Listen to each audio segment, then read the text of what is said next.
and Ohio gozaimasu. I thought today, as it is nice and sunny outside, I would review a film entitled Sudden Rain. I am, as you will have deciphered, British English, and the idea that it can always and usually will always rain, whether rain has been forecast or not, is quite applicable to my life. So I thought today I would have a look at Naruse's film Sudden Rain. Sudden Rain is Naruse essentially doing soap opera. I do not mean that in a pejorative sense.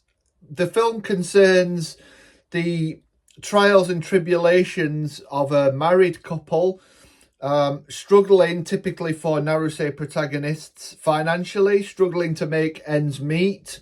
They are beset by issues pertaining to the husband's employment and to issues in the small suburban neighborhood in which they live. There are issues concerning the wife's conduct when she's in public, whether she greets her neighbours or not, and with a stray dog that keeps returning because she insists on feeding it, but which in various ways is causing consternation in the neighbourhood. It's stealing clothes, it's murdering chickens. This is initially actually feels like this film is Naruse doing sitcom, despite a perennially sort of serious melancholic undertow about the deteriorating relationship of the central couple.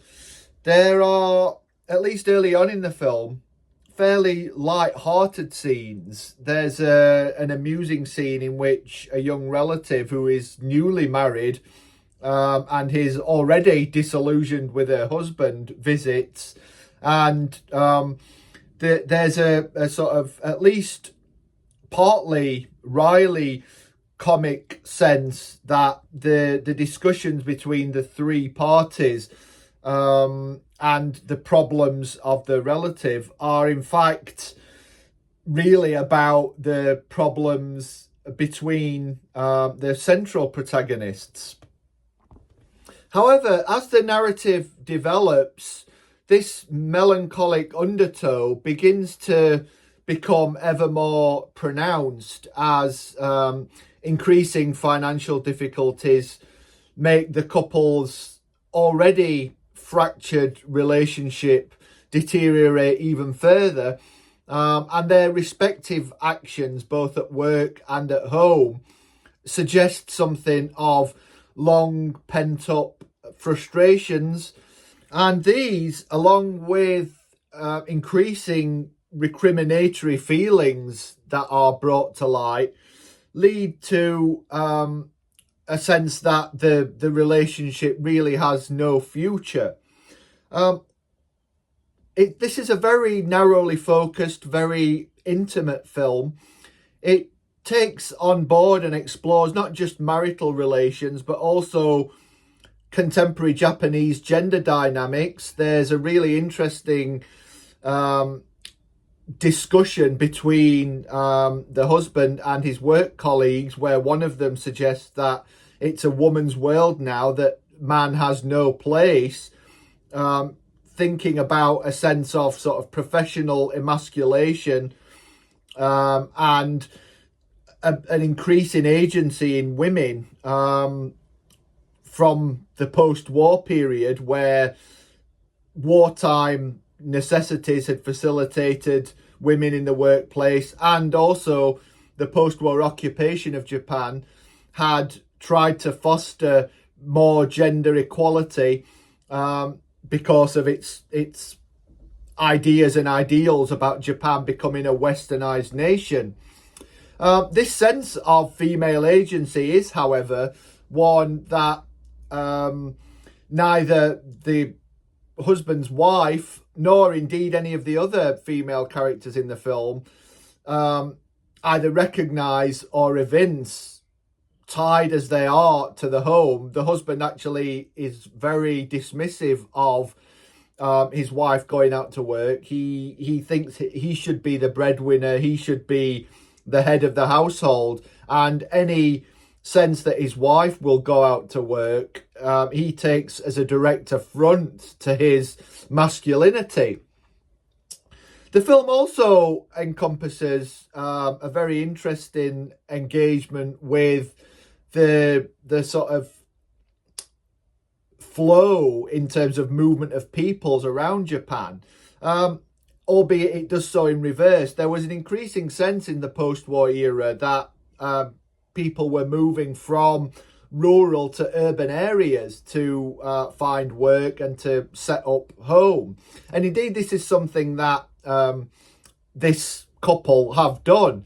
But the husband is increasingly desirous of moving back to the village where he grew up because he believes, perhaps erroneously, that his chances of a more secure life, a more secure sort of and stable family life and economic issues will be attendant upon this move, because he thinks that there's a sense of him taking over a family business or becoming involved in a family business. And he has this sort of disillusionment with the city that means that he rather looks back on life in the village with perhaps rose-tinted spectacles. The protagonists here are played by Hara Setsuko and Sano Shuji. And despite this being a dialogue-heavy film, indeed, despite it being a narrative that encompasses a relatively recondite span of time and which develops in several extended interior scenes interspersed with much shorter scenes outside the home, it is very cinematic in the way that Naruse conveys as much information through body language, gesture, looks, intonation, as he does through dialogue. There's no reliance on dialogue in order to convey the full weight of emotion or narrative information. Indeed, oftentimes what is said runs counter to what is actually felt, and this is something that we glean only through how lines are spoken, how characters interact, how they look or do not look when they're communicating with each other. And this is superbly done, very subtly done. Also of note here is a almost entirely solo piano score, something that at times feels something like a Chopin etude. It's a really interesting score, not only in that at times its high-pitched tonality actually seems to offer something like a musical appropriation of raindrops, but also in the way that it is used by Naruse, the way that it sort of bleeds in and out of the drama. He doesn't introduce it just to adumbrate particular scenes and the emotional content thereof, but rather it seems at times almost randomly to develop, to fade in, and just as randomly to stop. And this gives a very distinctive feeling to the film. Ultimately, despite In Sudden Rain there being a slight weighting towards the point of view and perspective of Hara Setsuko's wife, I think this film is fairly even-handed. It doesn't particularly valorize or castigate either of the protagonists. The man certainly is stuck in his ways, is kind of wedded, if only implicitly, to the idea that his word should be law. But by the same token, Hara's wife is quite belligerent, at times quite standoffish. And given that she has, in a sense, more varied roles to play, both within the house and within the local community, the local neighbourhood, I think this is where the weighting towards her point of view comes in. She has a balancing act to perform. She has to keep quite a few plates spinning, as it were, in terms of personal and social relations. And the fact that her husband seems fairly oblivious to this is perhaps one of the root causes of the dissatisfaction and the disenfranchisement that she feels, and one of the contributing factors to the erosion of their relationship. This is a film that ultimately comes full circle. Like many Naruse films, it is carefully structured and it returns to where it left off in traditional sitcom or soap operatic tradition.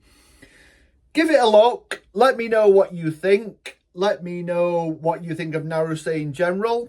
Like, comment, subscribe, or don't.